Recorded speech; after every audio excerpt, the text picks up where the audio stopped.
Hola, buenas tardes a todos. Pues dadas las contingencias sanitarias que existen en el país, vamos a aprovechar la oportunidad que nos da la tecnología para mantenernos en contacto por este medio y no perder el rumbo de los contenidos de nuestra materia. Bueno, como ustedes saben, hemos estado analizando los elementos del delito. Ahí está el cuadro del que tanto hemos hablado, los elementos positivos a su lado izquierdo y los elementos negativos al lado derecho. Eh, en este sentido, pues si ustedes se dan cuenta, ya hemos hablado de conducta, su correspondiente elemento negativo, tipicidad, antijuridicidad, imputabilidad y culpabilidad. Precisamente nos encontramos en ese punto hablando de la culpabilidad, fundamentalmente del elemento negativo.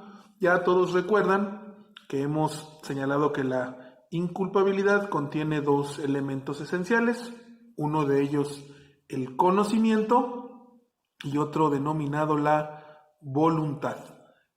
Cuando uno de estos dos se ve anulado, evidentemente puede anular lo que conocemos como culpabilidad y entonces actualizarse la inculpabilidad como una causa de inexistencia del delito. Ya enlistamos las cuatro principales causas de inculpabilidad: el error, la no exigibilidad de otra conducta, la orden de un superior jerárquico y el temor fundado.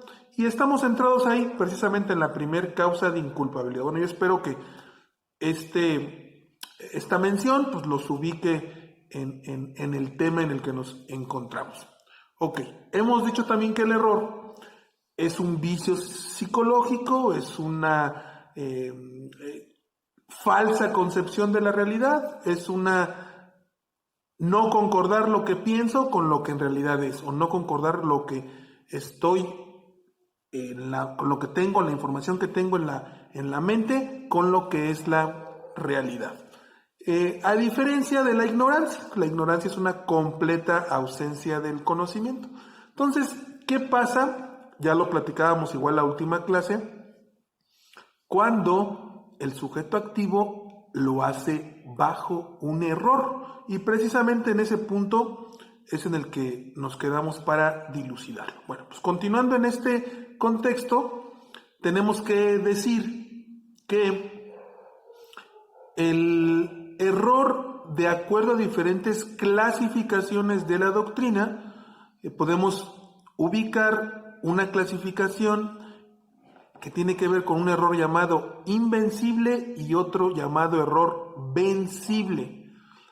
¿A qué atienden? Pues fundamentalmente a si el error, el sujeto activo lo puede vencer o no lo puede vencer. Es decir, se pudo dar cuenta que estaba en un error o simplemente era imposible por las circunstancias que se diera cuenta que estaba en un error. Finalmente, bueno, mejor no dicho, no finalmente, la siguiente clasificación tiene que ver con sobre qué recae el error. Puede recaer sobre, bueno, puede ser un error de tipo o de hecho.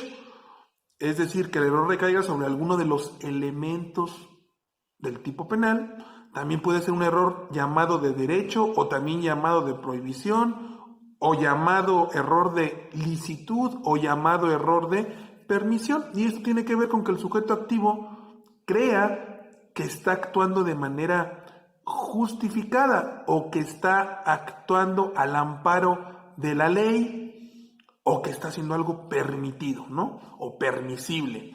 Ese sería este segundo tipo de error en esta clasificación. Y bueno, pues hay otra clasificación, algunas otras doctrinas.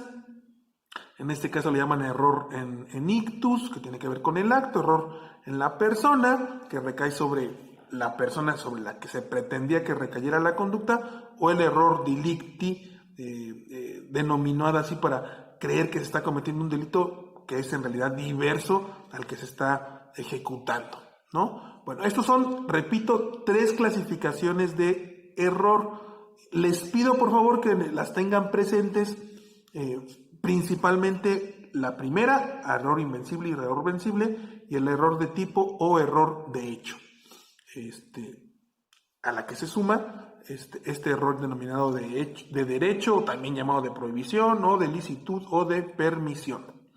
Ok, ya les había dicho entonces que el error vencible e invencible, el error vencible, el sujeto, el agente, puede vencer el estado frente al que se encuentra.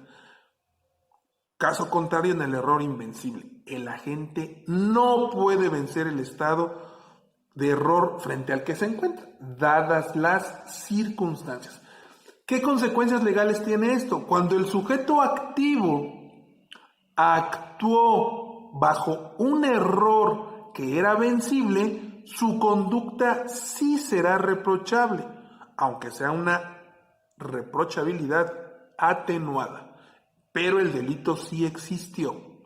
Cuando el error es invencible, podemos afirmar que solo en esos casos el sujeto activo lo podrá alegar y se podrá actualizar una causa de inculpabilidad que acabará siendo una causa de inexistencia del delito. Y como causa de inexistencia del delito, evidentemente no podrá serle reprochado y por tanto no se le podrá imponer ninguna sanción.